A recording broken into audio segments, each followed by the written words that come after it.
this creepy doll head looks like it's possessed by a poltergeist, it's not.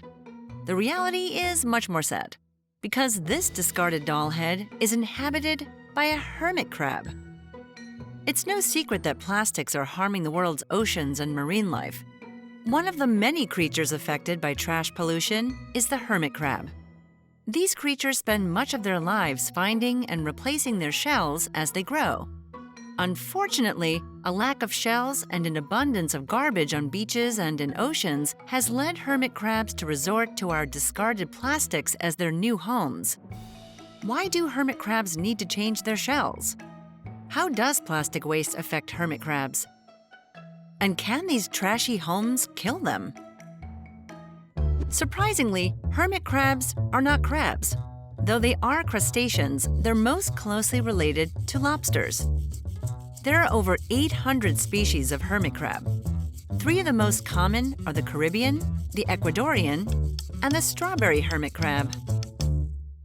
Hermit crabs are either land dwellers or sea dwellers, and they come in an array of shapes and colors.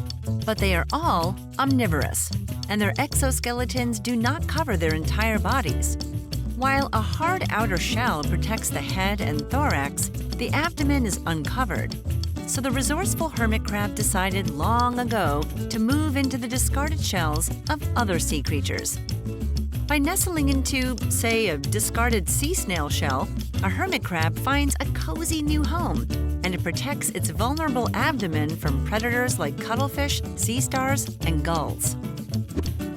Just like people, hermit crabs value their houses, leaving them only when it's time to mate or to find a new home. That's pretty accurate. A young hermit crab's abdomen molds into the shape of the first shell it inhabits.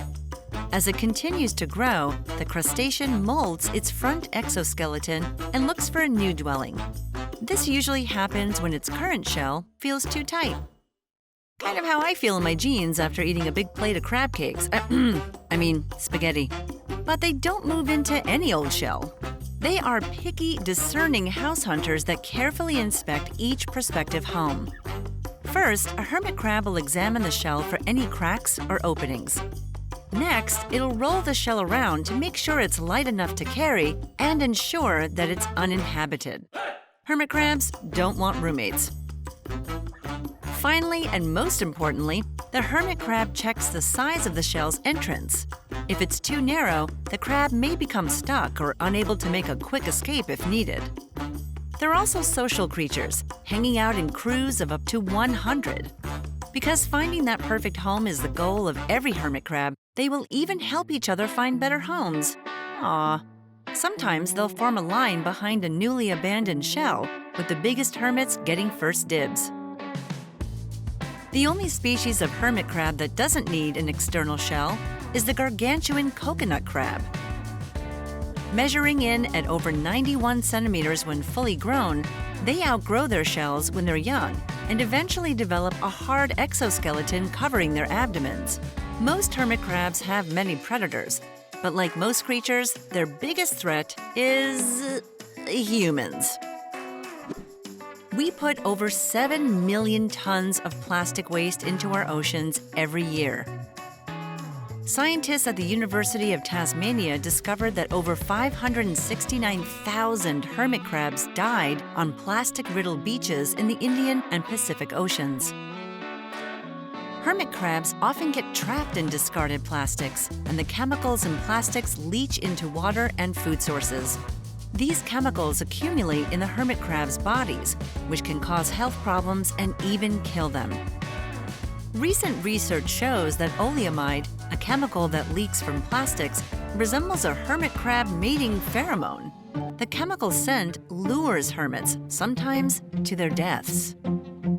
And climate change has made oceans more acidic because of the increase of carbon dioxide in the atmosphere. More acidic waters leach calcium from snail shells, making them brittle. This means there are fewer suitable shells for hermits to live in, leaving them exposed to predators. It also doesn't help that these crustaceans are popular in the pet trade. Most specialists believe that having a hermit crab as a pet is doing more harm than good.